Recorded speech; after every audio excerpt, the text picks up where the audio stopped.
So, Victoria, thank you for joining us. Of course, the program editor here at Aldershot, and I know all too well the fantastic work you do. But it's great, especially ahead of International Women's Day and our Her Game 2 dedicated fixture, to shine some light on a woman that does a lot of work for the club and a brilliant work for it. So, let's get into things straight away with talking about the programme. So, how long have you been doing the programme for us? I've been doing the programme since 2012, so this is my 13th season now.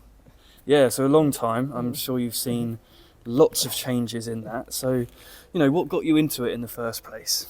Well, I just finished a job. I'd been made redundant from a job I'd been in for years. I had been doing some work on the club website. I used to read match reports and make any corrections to any spelling mistakes or anything that was there.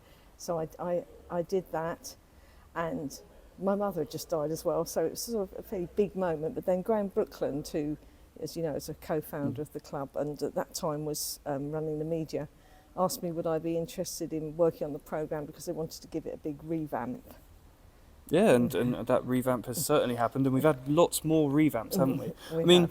Looking at the kind of the issues we've done, what would you pick out as one of your favourite maybe looks? I know to me that maybe the one we did when I first joined 2 years ago, which was kind of the one of the first programme we did. It was really nice because we were looking back. I mean, and those programmes back in 1992 and going forward won so many awards, and they were fantastic. Really, people working with very little resources, but they were brilliant programmes, and so it was lovely to be able to look back and say, oh, this is what it looked like.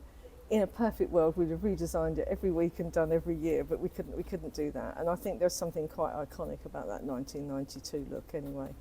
And, well, we're actually stood, aren't we, in your spot in the East Bank. You are a season ticket holder and you go to all the away games as well. So what's it like doing the programme for the club that has a special place in your heart? It's really special because, I think back to when I first came here and I was 11, and you'd sometimes see the players around Aldershot and they were like these sort of huge icons. Yeah. And then if someone had said to me, "Oh, one day you'll be talking to those players," I'd have been like, "Oh, no, this can't be." So, and it is special. That brings its own problems as well, really, because you're so wrapped up in it because it's your club and you love it so much. But yeah, it is special, and I think it would be hard to work. It wouldn't be the same with another club. It wouldn't. And, well, those things you enjoy, are they still the kind of things you enjoy? What's your favourite part about doing it? Well, I love interviewing the players. I didn't initially do that when I first started. It was a new thing for me. There was a lot for me to do. So Steve Gibney used to interview the players when I first started, and then we had someone else do it. But once I got into that, it's just really interesting because you feel like you make a connection with them and you can understand them a bit more, and you can try and make what might be just somebody who's... Sometimes it's a bit dehumanising, I think. Players are seeing like, robots, or they're supposed to do something. Hopefully you can pull something out and say, look, this is just an ordinary lad. And, that's what I hope comes over.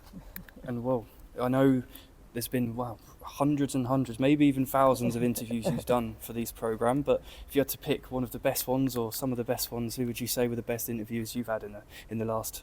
Yeah, I remember interviewing Lewis Kinsella at the back end of when he'd had nearly a season out, and that actually went over two programmes. So that he was really honest and explained how difficult it'd been, especially it was during the just before the pandemic. He'd injured himself, so that was a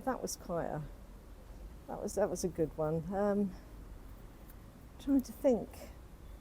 Yeah, there have been some, some I've thought back afterwards, oh dear, maybe I didn't give them enough chance to express themselves.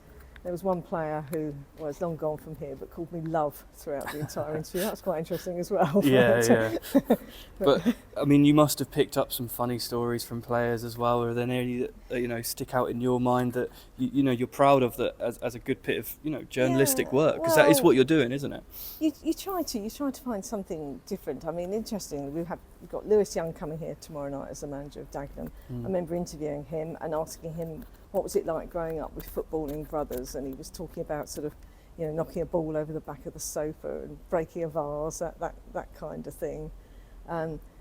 Another player who's now a manager, Damon assistant manager at Watford actually, and asking him about what did he like to do when he wasn't playing football, and it turned out he'd done a dog grooming course. I'm not too sure that's if he's found much use for that at Watford, but no, it's a good scoop. Pardon Pardon the pun, but no, hardly, but it's obviously not always very easy, is it? I mean, here we are Monday afternoon filming this, and we've just sent off the Dagenham and Redbridge issue to the printers.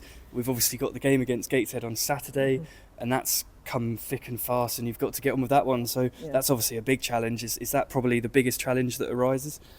I think it is, yes, because it's sometimes, you've got lots of programmes together. We've got lots of lovely people who contribute to the programme. It can put pressure on them. They're trying to find something from programme to programme. Or we have a huge gap and then there's something you think, well, that would have been quite good to put in there.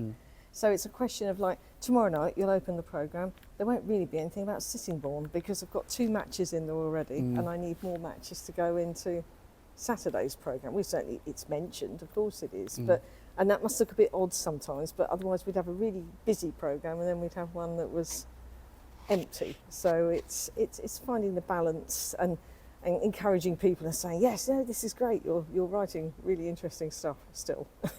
And I mean, you're obviously writing a lot, and I guess checking over things, curating what you're going to put in there. What other kind of things are you doing when you're making an issue?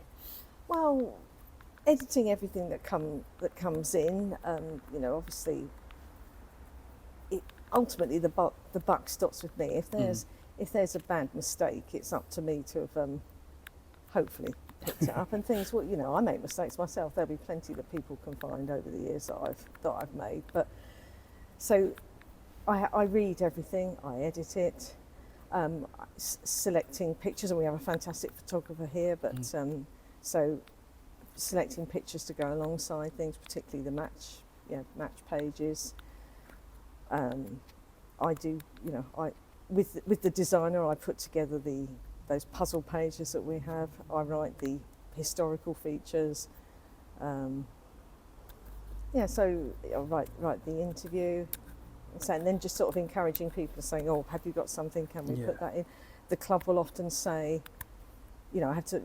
I get sent all the mascots, so all that information as well. And saying people might want a birthday in, and that's I have to really remember those. Write notes down immediately because I forgot one once, and it's so awful. You hate letting people down. It wasn't a child, thankfully, but yeah, so remembering all those things. But I mean, we're seeing a few clubs, aren't we? Even at our level, are now moving into creating digital-only programmes. It's important for fans to have a nice bit of reading, isn't it, when they come to stadiums? So are you proud to provide that? I am proud, and I'm really grateful to Aldershot Town that they've backed the printed programme here for so long, because I think it's something our fans want. I see a lot of children with programmes. I see children running up to players to get the picture signed. For me, I can't really get. I mean, obviously, all of the work I do, the proofreading and everything, that's all on screen. I don't see a physical copy till I get to a match, but I still find it much easier to read a physical copy than I do on screen.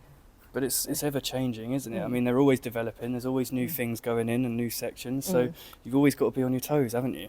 You have. I mean, I think probably everybody looks at everyone else's programme and thinks, oh yeah, we could do that or do that. I mean, for me, there was always key things, and this was something that Graham and I talked about all those years ago. We always wanted that interview in there. So unless it's a reduced size programme for whatever reason, cup programmes have been. I suspect the next cup game will not be a reduced programme.